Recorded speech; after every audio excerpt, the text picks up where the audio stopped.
Jadi bagaimana menyadarkan oknum yang tercekoi ide pluralisme dan bagaimana tahapan menyadarkannya. Ya. Ya memang ini adalah sesuatu yang menjadi tantangan kita ya di dalam menyampaikan Islam, dakwah Islam. Dakwah itu kan memberikan penyadaran, memberikan penyadaran kepada kaum muslimin akan ajarannya kembali. Jadi langkah yang pertama, berarti apa? Langkah pertama harus dijelaskan kepada umat, kepada mereka tentang pengertian dari toleransi ini benar, agar tidak terjadi kekeliruan pandangan dan sikap terkait dengan toleransi. Maka di awal tadi sudah kita sampaikan terkait dengan pandangan Islam terkait dengan toleransi. Ini dijelaskan kepada mereka bahwa toleransi yang sekarang ini adalah toleransi kebablasan yang sekuler, yang itu merupakan implementasi dari program yang sekarang juga lagi digalakkan, dimarakkan dengan istilah moderasi beragama, dan ini adalah by design yang dilakukan oleh musuh-musuh Islam. Nah, yang itu untuk apa? Untuk menjauhkan umat Islam dari pemahaman yang sebenarnya. Nah, ini yang pertama harus kita jelaskan kepada mereka, kepada masyarakat agar mereka jelas paham. Itu yang pertama. Kemudian yang kedua, memang harus ada komunikasi dan dialog di tengah-tengah masyarakat, di antar komponen umat, agar tidak terjadi salah paham. Ya, agar tidak terjadi salah paham. Kalau bagaimanapun juga kalau namanya salah paham itu ya susah gitu ya. Yang kita pahami dengan yang mereka pahami tidak sama, gitu kan? Maka ini harus kita jalin komunikasi ini. Ada dialog dengan mereka, apa sih sebenarnya toleransi yang dimaksud oleh mereka, yang kemudian tadi dikatakan oleh sekuler atau kemudian liberal dan seterusnya. Nah, lebih-lebih harus kita tunjukkan juga bahwa sebenarnya ide sekulerisme, liberalisme itu sudah dipahami oleh umat itu sesuatu yang salah, yang harus dijauhi.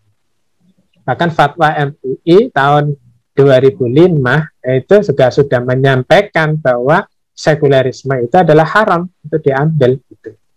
Haram diambil.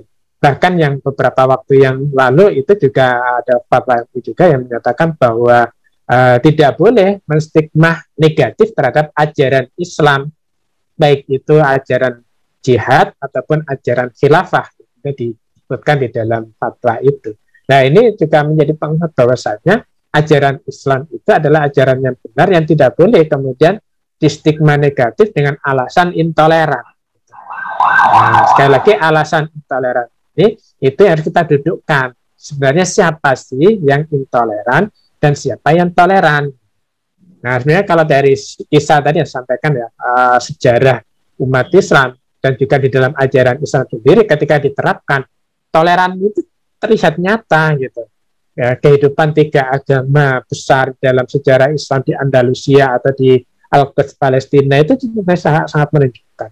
Bahkan penduduk Syam sendiri pada waktu berada di bawah pemerintahan Romawi itu justru mendukung Islam gitu. Ketika kaum muslimin datang itu mereka menyambut gembira.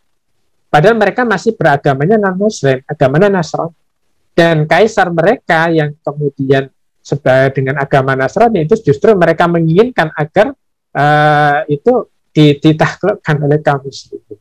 Ketika kaum muslimin datang menaklukkan, mereka sangat bersuka cita menyambut kedatangan kaum muslimin yang akan menaklukkan Romawi. Nah, ini menunjukkan apa? Sebenarnya ketika Islam diterapkan secara kafah, secara sempurna tadi itu, toleransi di tengah-tengah umat itu betul-betul terasa. Gitu. Nah, sekarang ini memang tidak nampak. Kenapa? Justru karena Islam ini belum diterapkan secara sempurna. Bahkan ajarannya saja dikriminalkan oleh mereka yang menganut sekuler.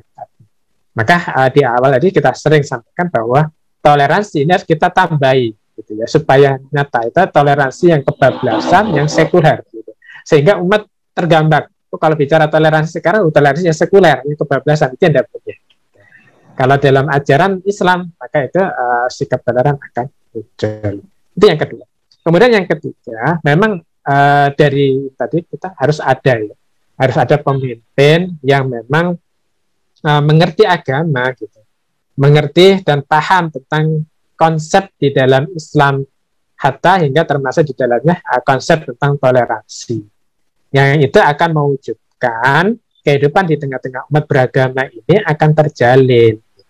Nah, jadi pemimpin ini harus paham tentang agama yang dengan benar. Kalau pemimpinnya nggak paham agama, ya repot memang. Maka harus dijelaskan kembali kepada mereka. Sehingga tahapan-tahapan ini kita lakukan agar di tengah mereka bisa memahami bahwa sebenarnya ide toleransi itu seperti apa, memang harus ada dialog. Kalau dalam bahasa Islam ya harus ada dakwah lah kepada mereka. Terus-menerus kita sampaikan bahwa toleransi beragama yang kebablasan ini adalah sekuler. Mereka akan ingat sekuler itu haram, gitu, tidak boleh diambil, dan begitu. Salah. Ya Rabb qaribna wa barikna lina'mal salihan fi yaday risalatu at-taghyir.